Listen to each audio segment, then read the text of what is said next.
आज एक 17 साल का बंदा इंडिया के लिए डेब्यू करने जा रहा है, एक ऐसे खेल में जो उसने सिर्फ और सिर्फ अपने पिता को खुश करने के लिए खेला था। आज वो अपने देश को रिप्रेजेंट करेगा, खुद का एक नाम बनाएगा और आखिरकार अपने पिता के सपनों को पूरा करेगा। और उसने खेली चौथी मैच में उसे मैच रेफरी द्वारा रिपोर्ट कर दिया जाता है। हाँ, ये है 17 साल के हरभजन सिंह, केवल अपनी चौथी मैच में पॉन्टिंग से लड़ते हुए और इसके लिए 1 मैच का बैन और तगड़ा सा फाइन खाते हुए। ये थे हरभजन सिंह, गुस्सेल, दबंग और निडर। पर इसके कुछ महीनों बाद इसमें एक और शब्द जोड़ा गया, चक्कर। भज्जी के बॉलिंग एक्शन को रिपोर्ट कर दिया गया। 5 महीने लगे इस कंप्लेंट को क्लियर होने में, पर जब तक भज्जी लौटे तब मानो उनका वो जादू कहीं खो सा गया था और सिर्फ कुछ ही महीनों बाद उन्होंने अपनी पोजीशन खो दी। पर मौका अभी भी था। नए नए बने नेशनल क्रिकेट एकेडमी में 25 लोगों की पहली बैच ट्रेनिंग के लिए नियुक्त की जानी थी और उसमें सबसे पहला नाम हरभजन सिंह का। आशा ये थी कि यहाँ भज्जी क्रिकेट के उन लेजेंड से सीखकर एक नई ऊंचाई हासिल कर पाएंगे। पर चंद हफ्तों के अंदर भज्जी को 2 और लोगों के समेत एनसीए से निकाल दिया गया। कारण गुस्सेल स्वभाव और अनुशासन का उल्लंघन। इस वाकये की वजह से न केवल एनसीए के ट्रेनर्स ने उनकी आलोचना की, पर उन्होंने एक ही झटके में सारे सिलेक्टर्स का समर्थन खो दिया। यहाँ तक कि कुछ सिलेक्टर्स ने उनके मुंह पे आके कहा, अब से इंडिया के लिए क्रिकेट खेलने के सपने वो छोड़ ही दे। उसके ऊपर उनकी स्पॉन्सर्ड एयर इंडिया की नौकरी भी रुकवा दी गई। यहाँ तक कि पंजाब की रणजी टीम से भी उन्हें निकाला जाने वाला था। वो तो भला उनकी टीम के सीनियर्स का, जिन्होंने ये निर्णय झगड़ा करके रुकवा दिया। और ऐसे समय भज्जी के क्रिकेट खेलने का कारण, उनकी प्रेरणा, उनके पिता चल बसे। 20 साल के हरभजन के पास अब ना तो करियर था, ना मौका, ना कोई आशा। उसके ऊपर अपने 5 बहनों की और अपनी माँ की जिम्मेदारी। उनके क्रिकेट खेलने के सपने मानो नसीब और समय के वजन तले कुचल दिए गए थे। क्रिकेट का वो गुस्सेल, निडर, दबंग स्पिनर इतिहास के पन्नों में कहीं गुम होने वाला था। पर नसीब कहिए या कुछ और, उसी समय इंडिया का एक नया कप्तान एक नई तरह की टीम बनाने में लगा हुआ था। I won't say it's a lack of killer instinct, not a lack of effort, because when you're playing for your country, I know the boys, they all put their best. But it could be a lack of self-confidence at certain times. Saurav Ganguly, जिन्होंने match fixing scandal के बाद India की कप्तानी संभाली थी, वो Indian cricket को एक नए निडर रूप में देखना चाहते थे। और ये सब तब जब उनकी खुद की कप्तानी की नाव डूबने के कगार पे थी। कप्तानी संभालने के बाद दादा कोई भी मल्टी नेशन टूर्नामेंट जीत नहीं पाए थे। यहाँ तक कि आखिरी एशिया कप में, जिसे पाकिस्तान ने जीता था, उसमें इंडिया फाइनल्स तक भी नहीं पहुंच पाई थी। उस पर दादा को कप्तानी मिलना किसी करिश्मे से कम नहीं था। बीसीसीआई में छिड़े वाद विमर्श और पॉलिटिक्स, और उसमें दादा की नियुक्ति अपने आप में बड़ा इंटरेस्टिंग टॉपिक है। अगर आपको उस पर एक वीडियो चाहिए तो मुझे कमेंट्स में जरूर बताएं। पर फिलहाल शॉर्ट में कप्तान की कप्तानी खतरे में, और उस पर अगली सीरीज वर्ल्ड चैंपियंस ऑस्ट्रेलिया के सामने। वो ऑस्ट्रेलिया जिसने पिछले 1 साल में लगातार 16 टेस्ट मैच विन्स का रिकॉर्ड कायम किया था, और जिसके कप्तान वॉ ने पहली इंटरव्यू में इंडिया में जाकर 17, 18 और 19वां मैच जीतने की घोषणा कर दी थी। तो डूबती नाव, क्षितिज पे तूफान और नाव की पतवार टूटी हुई। इंडिया की पतवार यानी इंडिया का सबसे कामयाब स्पिनर अनिल कुंबले इंजरी से बाहर थे। पिछले कुछ महीनों में उनकी कमी पूरी करने की कोशिश में दादा ने 3 अलग अलग स्पिनर्स ट्राई किए थे, जिसमें से कोई भी उनकी उम्मीदों पे खरा नहीं उतर पाया। तो बेसिकली ये सीरीज और उसके साथ दादा की कप्तानी, दोनों के जनाजे साथ साथ निकलने थे। तो एक आखिरी मौके के तलाश में दादा और नए नए नियुक्त किए गए कोच जॉन राइट ने एक ट्रेनिंग कैंप आयोजित करने का फैसला किया, जहां पर देश भर से 25 कैंडिडेट्स चुने जाने थे। और उन 25 में से एक कोने में नाम था हरभजन सिंह। भज्जी के पिता के देहांत के बाद घर चलाने की मजबूरी में भज्जी कनाडा में ट्रक ड्राइवर की नौकरी लेने की सोच रहे थे। पर क्रिकेट आखिरकार उनके पिता का सपना था, उसे इतने आसानी से कैसे छोड़ा जाए। बहुत समय तक इस निर्णय से जूझने के बाद वो एक नतीजे पे पहुंचे।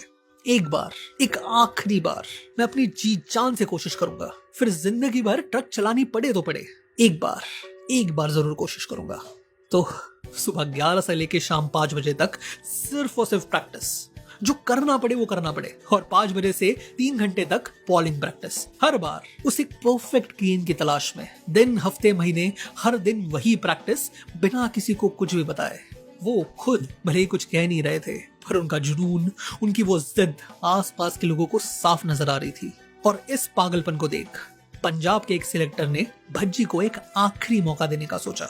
और ऑस्ट्रेलिया के उस ट्रेनिंग कैंप में उसका नाम डाल दिया। Coach John Wright training camp के पहले दिन बैट्समैन का इंस्पेक्शन करने उतरे, पर उनकी आंखें बैट्समैन पे नहीं बल्कि बगल के पिच पे बॉल कर रहे एक स्पिनर पे थी। सवाल सिर्फ एक, उस वक्त के चेन्नई के फ्लैट ट्रैक पे ये स्पिनर इतना उछाल जनरेट कैसे कर रहा है। कोच ने झट से दादा को कॉल लगाया, जिसने जाके भज्जी का रिकॉर्ड छान निकाला, और रिकॉर्ड पढ़ने पर दादा के चेहरे पर एक मुस्कान सी आ गई, क्योंकि भज्जी दादा को खुद की याद दिला रहा था। ठीक भज्जी की तरह दादा ने अपने पिता को खुश करने के लिए फुटबॉल छोड़कर क्रिकेट खेलना चालू किया। ठीक भज्जी की तरह एक शॉर्ट डोमेस्टिक करियर के बाद उन्हें इंडियन टीम में जगह मिली, और ठीक भज्जी की तरह उन्हें भी टीम से निकाल दिया गया। कारण दादा का एटीट्यूड, दादा का घमंड। आगे जाकर दादा ने ये साफ किया कि वो सिर्फ और सिर्फ बंगाल एसोसिएशन के पॉलिटिक्स का शिकार हुए थे। वही पॉलिटिक्स जिसने दादा को अगले 4 साल तक क्रिकेट के बाहर रखा। उनको जब मौका मिला तो वो भी मजबूरी में, जब सिद्धू गुस्से में टूर बीच में ही छोड़ के घर निकल लिए। आज इंडियन क्रिकेट के शिखर पर बैठकर दादा का ये ठोस मानना था कि अच्छा बर्ताव सिर्फ और सिर्फ स्कूल में अच्छा लगता है। मैच में मारो या मरो, और जीतने के लिए जो करना पड़े वो करो। इस सरदार में उन्हें अपनी वो भूख साफ नजर आ रही थी, तो उन्होंने भज्जी का नाम ऑस्ट्रेलिया के खिलाफ होने वाले वार्म अप मैच में डलवा दिया। और उस मैच में लंच होते ही इंडिया ए के कप्तान लक्ष्मण का दादा को फोन, और लक्ष्मण 5 विकेट्स लेने वाले राहुल संघवी को छोड़ एक भी विकेट ना लेने वाले हरभजन की तारीफ करते नहीं थक रहे थे। स्लिप पे खड़े उन्होंने फर्स्ट हैंड भज्जी का वो जादू देखा था, और उनका मानना था कि वो खुद भज्जी जैसा बॉलर कभी फेस नहीं करना चाहेंगे। इस सब के जवाब में दादा ने कही एक ही लाइन, भज्जी को अब से बॉलिंग मत दो, ऑस्ट्रेलियंस को उसके बॉलिंग से यूज्ड टू होने का मौका मत दो। दादा का निर्णय हो चुका था, वो किसी भी हाल में भज्जी को अपनी टीम में लेकर रहेंगे, फिर जो मर्जी आए करना पड़े। अब आप सोचेंगे कि एटीट्यूड के लिए निलंबित किए जाने के बाद भज्जी जरा सहम गए होंगे, पर बॉलिंग ना दिए जाने पर भज्जी ने मैच के बीचों बीच लक्ष्मण से झगड़ा कर दिया। लक्ष्मण को उन्हें दादा ने दिया और रीजन समझाना पड़ा, तब कहीं जाके सरदार शांत हुआ। तो भज्जी में अभी भी वही निडरपन, वही एटीट्यूड मौजूद था, और इसके चलते सिलेक्शन कमेटी ने दादा को साफ मना कर दिया। वो चाहते थे कि राहुल संघवी, सरनदीप सिंह टीम में आए। दादा ने ये कहकर काउंटर किया कि इन ऑस्ट्रेलियंस के सामने भज्जी का एक्सपीरियंस बड़ा जरूरी होगा। अब ये भले ही बहाना था, पर दादा की ये बात जल्द ही सच होने वाली थी, क्योंकि पहले ही मैच में उनके सारे एक्सपीरियंस बॉलर्स गायब होने वाले थे। श्रीनाथ इंजर्ड, अगरकर को बुखार, और वेंकटपति राजू और वेंकटेश प्रसाद का बेहद खराब फॉर्म। हाल ये था कि तीसरी टेस्ट मैच शुरू होने पर बॉलिंग लाइनअप कुछ ऐसा, 10 टेस्ट मैच खेले भज्जी, 3 टेस्ट के साथ जहीर खान, नीलेश कुलकर्णी 2 टेस्ट, और सैराज भाऊतले का डेब्यू। यहाँ तक कि बॉलिंग की ओपनिंग पेयर होनी थी गांगुली और जहीर खान, पर वो सब बात की बात है। फिलहाल दादा के भज्जी के प्रस्ताव से जंग छिड़ गई। एक और सिलेक्शन कमेटी और दूसरी ओर कप्तान और कोच। रात तक लेट चली इस मीटिंग में। आखिरकार दादा की जीत हुई, पर नतीजे में दादा ने अपना सारा पॉलिटिकल कैपिटल गवा दिया। ये सीरीज दादा और भज्जी दोनों का भविष्य डिसाइड करनी थी। अगर जीते तो दुनिया मुट्ठी में, और अगर हारे। और इस माहौल में शुरू हुआ पहला टेस्ट, या यूं कहे पहली बेइज्जती, 3 दिन लंबी बेइज्जती। ऑस्ट्रेलिया ने इंडियन पिचेस पे टॉस जीतकर बॉलिंग करने का निर्णय लिया, यानी 4th इनिंग्स में बैटिंग करने का निर्णय। ऐसा निर्णय जो इंडिया के इतिहास में सिर्फ 3 बार लिया गया था, और इसके बावजूद ऑस्ट्रेलिया सिर्फ 3 दिनों में मैच जीत गई। अब इसे बेइज्जती नहीं तो और क्या कहे। बिशन सिंह बेदी ने इस मैच को इंडियन क्रिकेट के मृत्यु का दिन घोषित कर दिया, और श्रीनाथ और अगरकर आगे ना खेल पाने की खबर ने आगे जीतने की उम्मीदों को चकनाचूर करके रख दिया। इस सारे झमेले में आशा की कोई किरण थी तो वो था 20 साल का हरभजन सिंह, जिसने पहली इनिंग में 4 विकेट्स ली थी। और दूसरा टेस्ट मैच शुरू होने पर भज्जी और इंडिया ने वही फॉर्म बरकरार रखा। एक और भज्जी का शानदार प्रदर्शन, और दूसरी ओर भारत की शर्मनाक हार। और फिर आया वो पल जब लक्ष्मण और द्रविड़ ने 1.5 दिन तक पिच पर खड़े रहकर 376 रन की साझेदारी खड़ी की। अब अपने आप में ये पल भी काफी है इस टेस्ट को यादगार बनाने में, पर उसके बाद जो हुआ उसने इस टेस्ट को एक ऐतिहासिक टेस्ट में बदल दिया। हरभजन के हाथों से मानो जादू उगल रहा था। जिस पिच पर लक्ष्मण और द्रविड़ 1.5 दिन तक डट कर खड़े रहे, उस पिच पर ऑस्ट्रेलियंस 1.5 मिनट भी नहीं टिक पा रहे थे। भज्जी ने 8 विकेट्स लेकर ऑस्ट्रेलिया का 17 विन्स का रिकॉर्ड तोड़ दिया। लक्ष्मण ने कई सालों बाद एक इंटरव्यू में कहा कि यहाँ पर भले ही आपको भज्जी का जादू दिख रहा हो, पर आपको जो नहीं दिख रहा वो है गांगुली का उस बॉलिंग के लिए किया गया सेटअप। दादा ने मैच के दौरान भज्जी को खुली छूट दे रखी थी, तुझे चाहिए वहां बॉलिंग कर, फील्डिंग का मैं देख लूंगा। दादा जानते थे कि भज्जी भारी पड़ता देख ऑस्ट्रेलियंस उसको एग्रेसिवली हिट करने की कोशिश करेंगे, इसलिए उन्होंने in and out field set की ताकि ऑस्ट्रेलियंस अपने फेवरेट शॉट्स ना खेल पाए, और अगर खेले तो अपनी विकेट दांव पे लगाकर। इस रचे चक्रव्यूह में दादा को एक और चीज नजर आई। जब जब दादा ऑस्ट्रेलियन से भिड़ते, झगड़ते, नड़ते, तब तब टीम के सारे यंगस्टर्स उनके साथ भड़क उठते। ये देखते हुए सेकेंड इनिंग्स में जब जब दादा को लगता कि टीम मॉरल्स अब नीचे जा रहा है, तो वो किसी ना किसी बात को लेकर ऑस्ट्रेलियन से भिड़ जाते और फिर शांति से बैठकर जहीर और भज्जी को अपने लिए झगड़ने देते। इसका बेहतरीन उदाहरण आया चेन्नई में हो रहे थर्ड टेस्ट के चौथे दिन पर।